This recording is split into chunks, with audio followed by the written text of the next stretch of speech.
This is the Portuguese story of what came of picking flowers.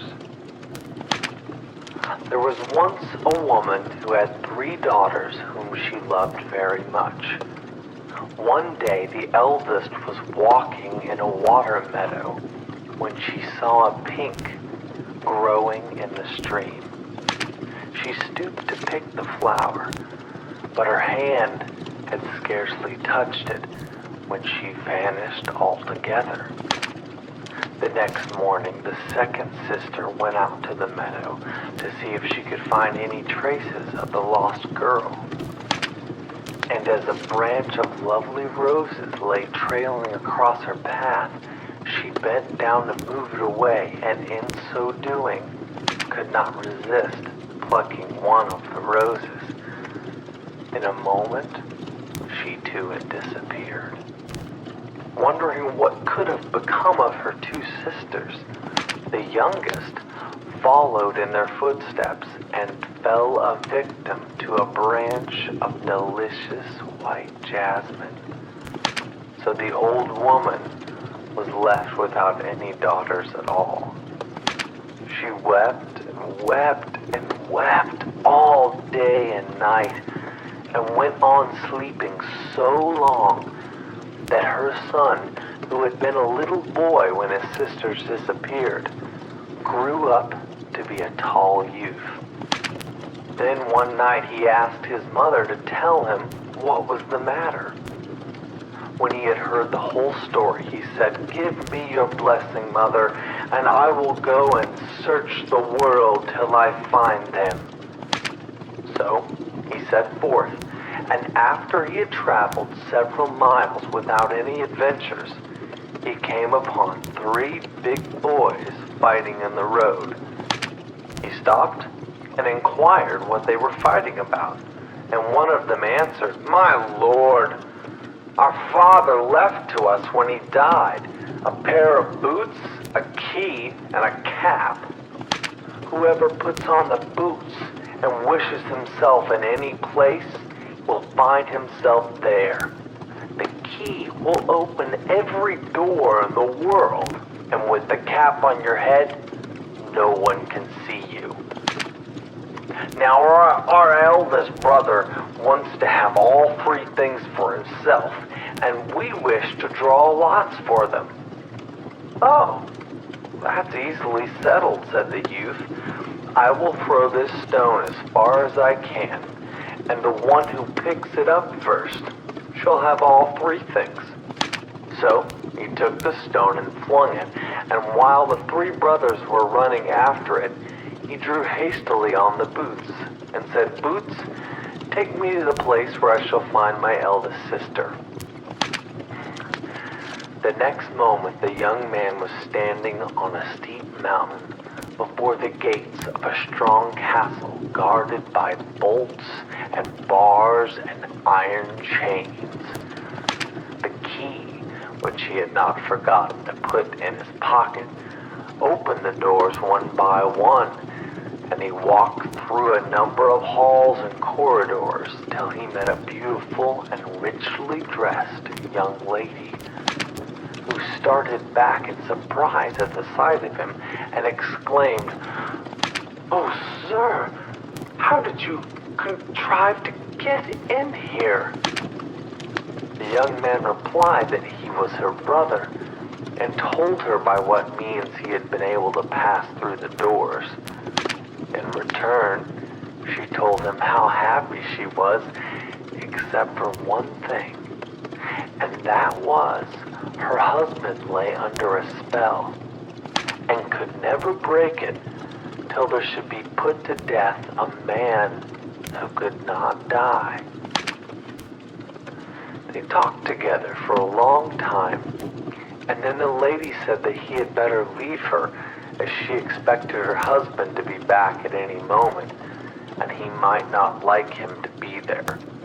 But the young man assured her that she need not be afraid, as he had with him a cap which would make him invisible. They were still in deep conversation when the door suddenly opened and a bird flew in. But he saw nothing unusual, for at the first noise, the youth had put on his cap. The lady jumped up and brought a large golden basin, into which the bird flew, reappearing directly after as a handsome man. Turning to his wife, he cried, "I am sure someone is in this room." She got frightened and declared that she was quite alone, but her husband persisted, and in the end, she had to confess the truth. "But if he really is your brother, why did you hide him? I believe you're telling me a lie, and if he comes back, I shall kill him."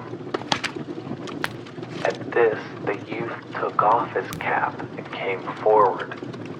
Then the husband saw that he was indeed so like his wife that he doubted her word no longer and embraced his brother-in-law with delight. Drawing a feather from his bird's skin, he said, "If you are in danger and cry, 'Come and help me, King of the Birds,' everything will go well with you." The young man thanked him and went away, and after he had left the castle, he told the boots that they must take him to the place where his second sister was living. As before, he found himself at the gates of a huge castle, and within this was his second sister, very happy with her husband, who loved her dearly, longing for the moment when she would be set free from the spell that kept him half his life as a fish. When he arrived and had been introduced by his wife to her brother, he welcomed him warmly and gave him a fish scale, saying, "If you are in danger, call to me. Come and help me, King of the Fishes, and everything will go well with you." The young man thanked him and took his leave, and when he was outside the gates, he told the boots to take him to the place where his youngest sister lived. The boots carried him to a dark cavern with steps of iron leading up to it. Inside she sat, weeping and sobbing, as she had done nothing else the whole time she had been there. The poor girl had grown very thin. When she saw a man standing before her, she sprang to her feet and exclaimed, "Oh, whoever you are, save me and take me from this horrible place." Then he told her who he was and how he had seen her sisters, whose happiness was spoiled by the spell under which both their husbands lay, and she in turn related her story. She had been carried off in the water meadow by a horrible monster who wanted to make her marry him by force and kept her a prisoner all these years because she would not submit to his will. Every day, he came to beg her consent to his wishes, and to remind her that there was no hope of being set free. He was the most constant man in the world, and besides that, he could never die. At these words, the youth remembered his two enchanted brothers-in-law, and he advised his sister to promise to marry the old man if he would tell her why he could never die.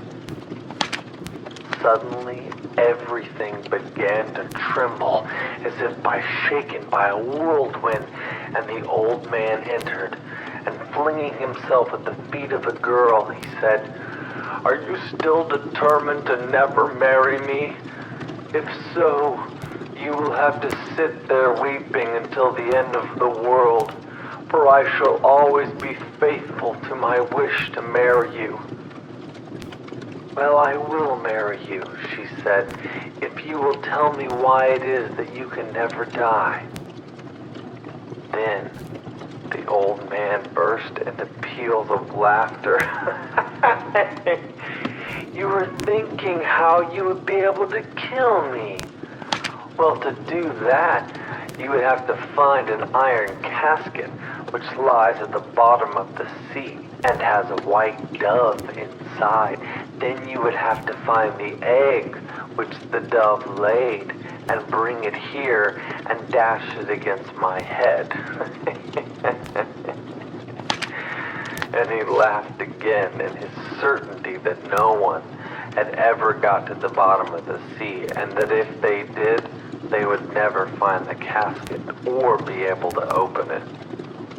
When he could speak once more, he said, "Now you will be obliged to marry me, as you know my secret."